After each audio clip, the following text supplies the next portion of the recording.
We are here with Sydney McLaughlin after her 12th New Balance Nationals Championship, indoors and outdoors, relays and individuals. You know, at 54.22 for 400 hurdles, your second best time ever. How are you feeling right at this moment, Sid?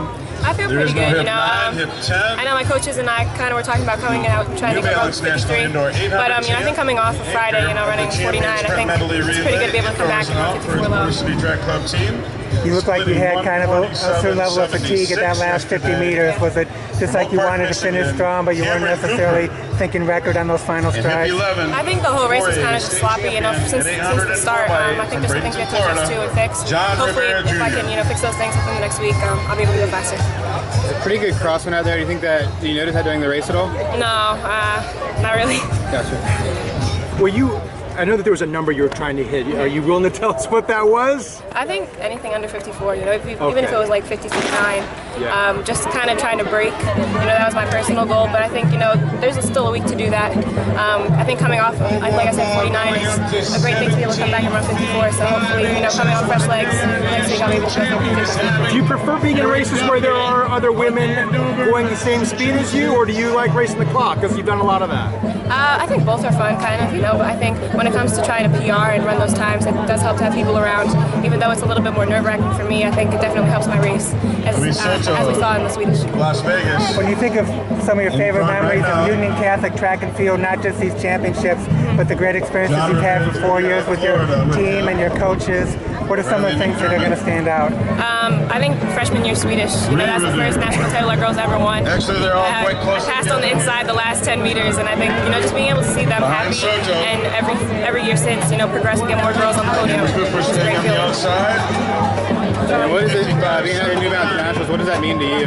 After 4 years out here, a lot of success. It's sad, you know, this is the last one. That was my last race, and I didn't end how I wanted to, but I think ending with 12 rings, I think I'll take that. You said, I heard you say recently, I think on Twitter, that the people who have wanted to make you something that you're not and push you to be who you really are, something similar to that. Can you tell us a little bit about what that means for you right now? I think, you know, everyone has expectations from me, and, you know, some of them are good, some of them are not so good. I think that it's definitely taught me, you know, to differentiate between and find out what I need to do for myself. And I think I've learned that not only in track, but as a person.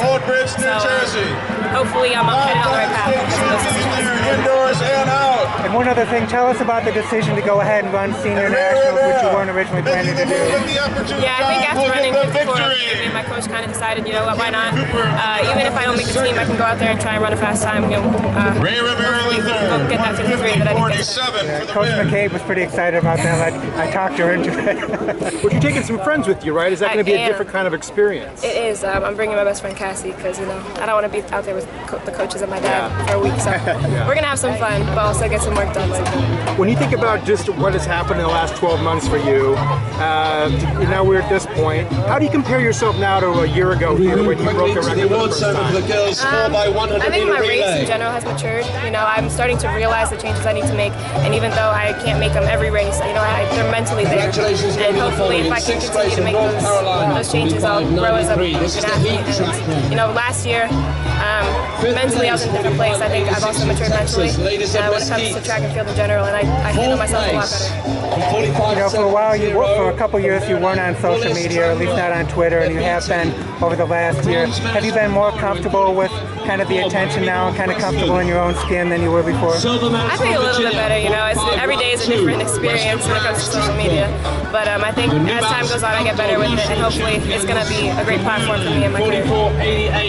Also mentally, how much more comfortable are you going into the world for the senior trials next week? What are we having here? Yeah, I think I'm a little bit more confident. You know, my times have dropped, and you know, I don't think I have as much expectation as I do, you know, the Olympic trials as I do like senior trials. So whatever happens, happens. You know, it's just a race. Thank you so much. Thank you.